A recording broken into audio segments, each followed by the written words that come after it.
The following is a poem that I wrote called The Crossroad in the Air.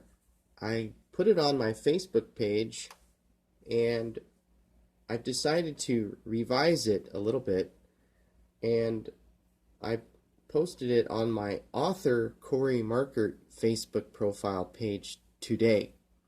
And I would like to go ahead and read it. I really like the poem, and I like the changes that I made. They were minor changes, just a few different, basically I deleted a few words so that I would have a better meter in this poem, and I think it makes a big difference to focus on meter.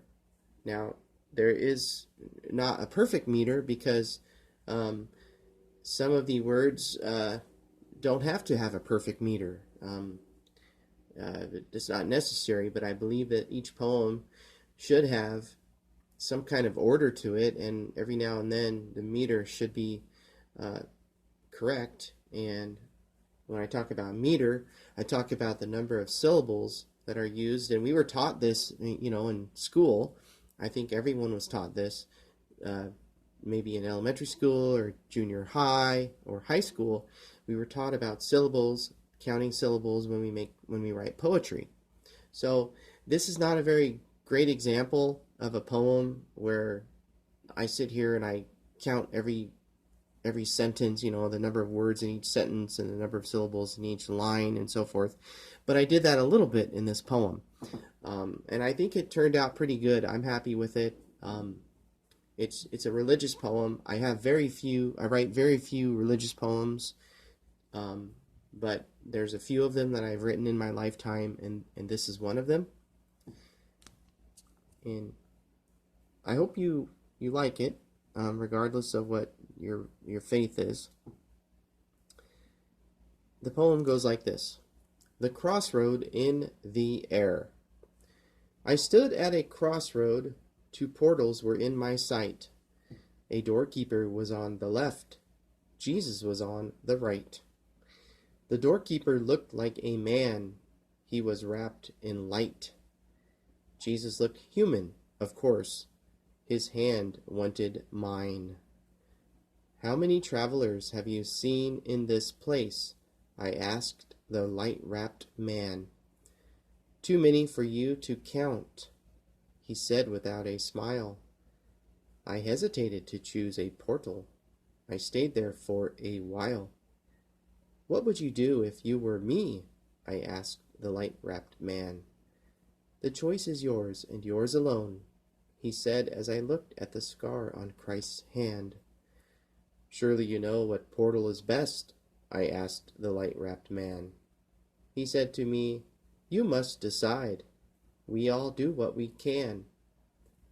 I stood at the crossroad for what seemed like a day. I thought Christ would walk away. But Christ waited patiently, and so did the light-wrapped man. Finally, I could wait no longer. The agony of indecision I could no more withstand, so I reached out and grabbed Christ's hand. I felt the agony of indecision as I stood at the crossroad in the air. I was somewhere between heaven and hell. I was somewhere in the air. I needed to make an eternal decision for myself and those who cared. The unknown was on my left. Jesus was on my right. I could not live by faith. I had to live by sight. I felt the agony of indecision as I stood at the crossroad in the air. I was somewhere between heaven and hell. I was somewhere in the air.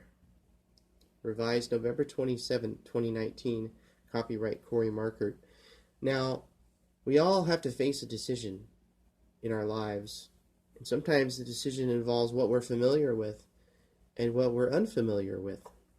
And the man who is wrapped in light is a powerful being that I saw in this metaphorical reality, this multidimensional reality. Fiction, of course, this is all fiction, but in this multi-dimension, in this higher dimension, I saw two people. One of them was a powerful being wrapped in light, and the other one was Jesus Christ. And each figure represented a destiny. The light-wrapped man represented the destiny of taking someone who's powerful and full of light and taking the hand of someone who you don't know where he's going to lead you to, but obviously he's divine in some way. And the other hand was the hand of Jesus Christ. And so in this poem, I take the hand of Jesus Christ. And it represented my faith when I wrote the poem. It represented what I was going through, wanting to feel close to something familiar that I was familiar with. Someone who everybody trusts deep in their heart. Someone like Jesus, who taught love and forgiveness. And it was sort of just a point in my journey, you could say, a fork in the road. And so I wrote about my feelings, and I'm sure we all have feelings about the afterlife. You know, what will we see? You know, is it going to be a light at the end of the tunnel? Is it going to be a lake of fire? Is it going to be paradise where there are 77 virgins waiting for faithful men? Is it going to be a place where you see your mother or your father, your dog, and so forth and so on? So we all have impressions and perhaps faith or perhaps confusion. And so I basically wrote this poem to describe the feelings that I had at the moment. So that's all for the Crossroad in the Air. Thank you for listening.